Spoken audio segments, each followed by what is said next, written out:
Il était une fois, dans un petit village appelé Afia, vivait une belle et gentille dame nommée Salima. Salima était si belle que sa beauté et sa grâce attiraient le regard de nombreux hommes. Beaucoup d'hommes vinrent lui demander sa main, mais elle refusa catégoriquement leurs avances. Sa seule raison de rejeter ces hommes était qu'elle ne voulait pas commettre d'erreur et finir par épouser le mauvais homme. Elle avait peur d'être maltraitée par un homme qu'elle pourrait appeler son mari. Pour cette raison, elle rejeta beaucoup d'hommes qui ne lui semblaient pas dignes. Sa mère, impatiente, commença à la persuader d'accepter l'un des prétendants et de se marier. Salima ignora les conseils de sa mère, affirmant qu'elle n'avait pas trouvé l'homme avec qui elle voulait passer le reste de sa vie. Toutes ses amies et connaissances du village d'Assia étaient mariées avec des enfants, mais Salima était toujours célibataire. Les villageois l'appelaient de différents noms, certains la traitaient d'esprit maléfique. Malgré toutes les critiques et la pression des gens, Salima ne les écoutait ni ne s'en souciait, et elle ne manquait jamais de se comporter avec grâce. Un jour, alors que Salima se rendait au marché, elle fut mordue par un serpent à la cheville gauche. Elle tomba en gémissant de douleur et en criant à l'aide, mais personne ne pouvait l'entendre. Elle continuait de crier à l'aide. Heureusement, un très bel homme nommé Moussa, qui passait par là, vit Salima allongée sur le sol. Il courut immédiatement à son aide. Arrivé là, il lui demanda ce qui s'était passé et elle lui dit qu'elle avait été mordue par un serpent. Moussa eut pitié de Salima. Il la porta immédiatement et l'emmena chez l'herboriste du village. L'herboriste soigna Salima, mais elle s'endormit pendant le traitement. À son réveil, elle trouva Moussa à son chevet. Après avoir retrouvé ses forces, elle remercia Moussa de lui avoir sauvé la vie et tomba immédiatement amoureuse de lui. Moussa tomba également amoureux d'elle. Ce fut un coup de foudre. Moussa aimait tellement Salima qu'il décida de l'épouser et de faire d'elle sa femme. Il demanda la main de Salima en mariage et elle n'hésita pas à accepter sa proposition. Après leurs noces réussies, Salima était très heureuse d'être mariée à Moussa. Salima emménagea chez Moussa et ils commencèrent à vivre comme mari et femme. Ils vivaient paisiblement jusqu'au jour où la mère de Moussa, Fatima, leur rendit visite sans y être invitée. La mère de Moussa était connue pour son comportement problématique et arrogant, et tout le monde faisait de son mieux pour éviter ses ennuis car elle était connue pour ses pouvoirs et son amour pour la magie noire. Elle possédait d'étranges pouvoirs magiques qu'elle avait reçus directement de la déesse de la rivière du village d'Afia, ce qui effrayait encore plus les gens. Lorsque Salima vit sa belle-mère, elle l'accueillit chaleureusement et lui servit de la nourriture. Sa belle-mère mangea, faisant semblant d'être une bonne femme. Après avoir mangé, lorsque son fils Moussa rentra à la maison, elle commença à se plaindre de Salima à Moussa et de la nourriture qu'elle lui avait donnée à manger. Elle dit à Moussa que la nourriture que Salima lui avait donnée était insipide et sans viande, et que Salima avait ajouté de l'eau dans sa nourriture. Cependant, Moussa, connaissant bien sa mère, ne prit pas la plainte au sérieux. Fatima commença progressivement à rendre la maison conjugale de Salima insupportable. Elle se plaignait constamment de la moindre erreur, trouvant toujours des défauts chez Salima et rendant sa vie difficile. Salima, étant une femme bonne et gentille, faisait de son mieux pour plaire et satisfaire sa belle-mère malgré sa méchanceté envers elle. Elle allait jusqu'à laver tous ses vêtements, cuisiner 6 différentes variétés de repas pour elle chaque jour pour satisfaire ses goûts. Elle pouvait nettoyer la maison à la satisfaction de sa belle-mère, laver tous ses vêtements et prendre soin de ses besoins. Cependant, Fatima n'était jamais satisfaite. Elle avait toujours quelque chose à redire. Salima devint progressivement une servante dans sa propre maison conjugale, sans repos ni moment de paix pour elle. Chaque matin, dès que Moussa quittait la maison, Fatima envoyait Salima faire différentes courses comme si elle était une servante. Salima supportait le désespoir juste pour s'assurer que sa maison était en paix. Mais un jour, Salima se confia à son mari et lui raconta les souffrances que sa mère lui avait infligées. Son mari Moussa était très contrarié et malheureux. Il tenta de parler à sa mère des contraintes qu'elle imposait à sa femme. Il dit à sa mère de laisser Salima tranquille et d'arrêter de la traiter comme une servante. Fatima se mit en colère contre Salima pour l'avoir dénoncée à son mari, son fils.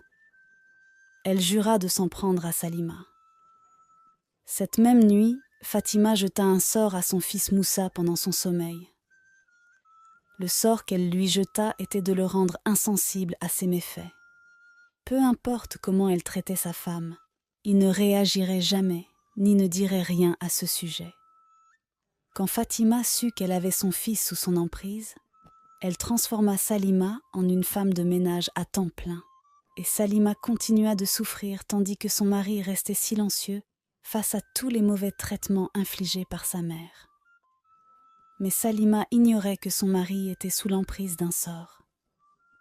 Salima continua d'endurer les tourments de sa belle-mère, et cela continua pendant des mois.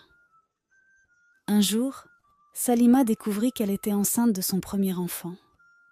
Elle était heureuse de savoir qu'elle allait bientôt devenir mère. Elle annonça la bonne nouvelle à son mari, comme elle supplia son mari de ne jamais laisser sa mère Fatima le savoir. La torture de Salima par sa belle-mère continua, et Salima découvrit qu'elle commençait à s'affaiblir de plus en plus au fil des semaines. Elle décida de quitter sa maison conjugale en disant à son mari qu'elle pourrait voyager chez elle et qu'elle y resterait jusqu'à ce qu'elle donne.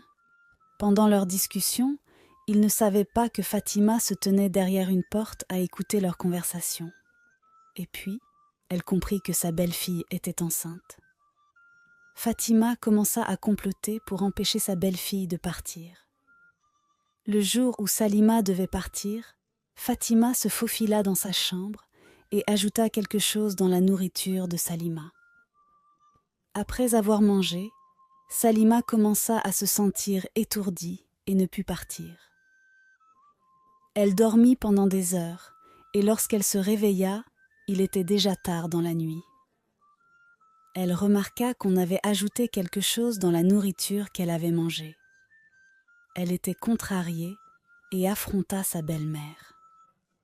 Fatima ne pouvait pas croire que Salima avait le courage de la confronter. Fatima jura de s'en prendre à Salima. Fatima utilisa ses étranges pouvoirs pour jeter un second sort à son fils. Cette fois, elle lança un sort pour que son fils fasse tout ce qu'elle lui disait de faire. Elle commença par lui dire d'arrêter de prendre soin de sa femme et aussi d'arrêter de lui donner de l'argent pour la nourriture. Son objectif était de voir Salima mourir de faim.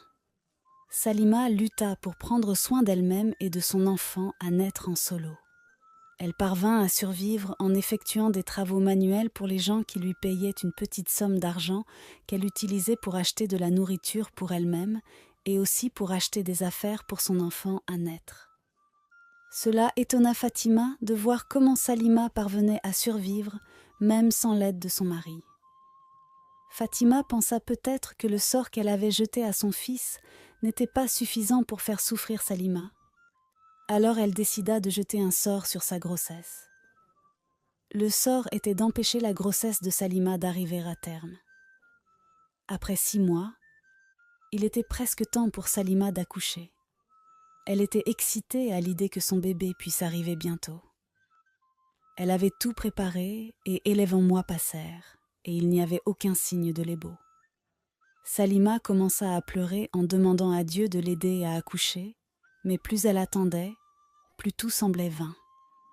Sa belle-mère commença à se moquer d'elle et à l'appeler par des noms en lui disant que c'était ce qu'elle obtenait pour l'avoir défiée. Son mari, sous l'influence du charme de sa mère, ne se souciait même pas de sa femme. Salima dut porter ce défi seule. Fatima, déterminée à voir sa belle-fille souffrir, amena une autre femme pour que son fils l'épouse. Elle chassa Salima de sa maison conjugale, même enceinte. Lorsque Salima arriva chez elle, elle raconta toute l'histoire à sa mère. Sa mère était très émue que sa fille ait subi tout cela aux mains de sa belle-mère. Elle accueillit sa fille et prit soin de Salima.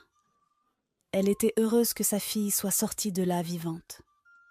Salima continua de lutter avec sa grossesse.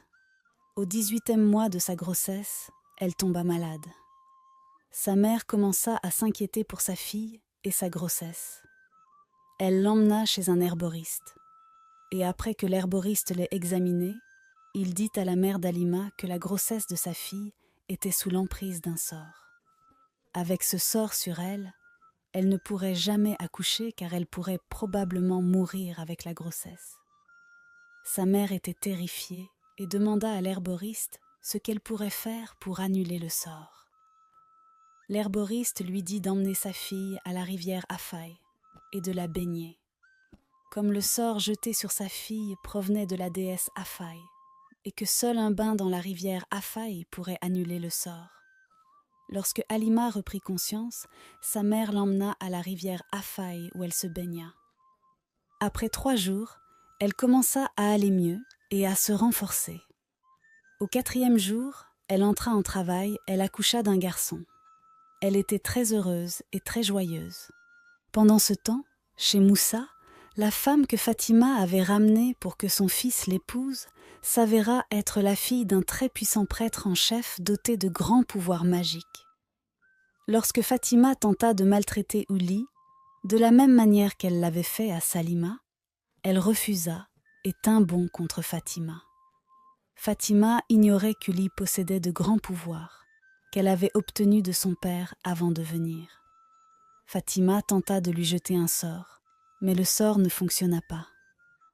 Fatima décida d'empoisonner sa nourriture. Une nuit, alors qu'elle dormait, Fatima se faufila dans sa cuisine pour ajouter du poison à son pot de soupe. Uli n'était pas endormie. Elle faisait seulement semblant. Uli vit Fatima ajouter le poison dans sa nourriture. Après que Fatima soit partie, Uli prit le pot de soupe empoisonné et l'échangea avec le pot de soupe de Fatima. Le lendemain matin, Fatima se réveilla heureuse, espérant bientôt entendre une triste nouvelle. Elle entra dans sa chambre, commença à manger à partir du pot de soupe dans sa chambre, sans savoir que la nourriture qu'elle mangeait provenait du pot qu'elle avait empoisonné. Après avoir mangé, elle se coucha dans sa chambre et ne se réveilla plus jamais. Elle mourut. Oli découvrit que ce qu'elle avait ajouté à son pot de soupe était du poison, et elle était heureuse que la femme maléfique soit enfin morte. Juste après la mort de Fatima, le sort qu'elle avait jeté sur son fils se dissipa de ses yeux. Il commença à chercher son Salima, qu'elle avait été renvoyée par sa mère. Uli raconta à Moussa comment sa mère avait menti contre Salima et l'avait fait croire que Salima était une sorcière, ce qui l'avait poussé à le suivre chez lui et à l'épouser. Uli demanda pardon à Moussa, puis quitta la maison de Moussa et ne revint jamais. Moussa alla demander pardon à Salima. Lorsqu'il arriva, il découvrit que Salima avait déjà accouché. Il était très heureux et content. Il s'agenouilla et demanda pardon à Salima, lui expliquant qu'il n'avait pas agi intentionnellement. Il lui dit que sa mère lui avait jeté un sort.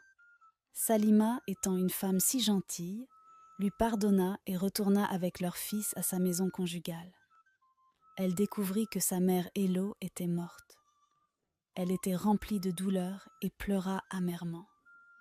Mais finalement, Salima et Moussa, ainsi que leur fils, vécurent comme une grande famille heureuse. La leçon morale de cette histoire est de ne jamais nuire aux autres, car ce que nous souhaitons aux autres a tendance à nous revenir. Soyez bons et gentils envers les autres.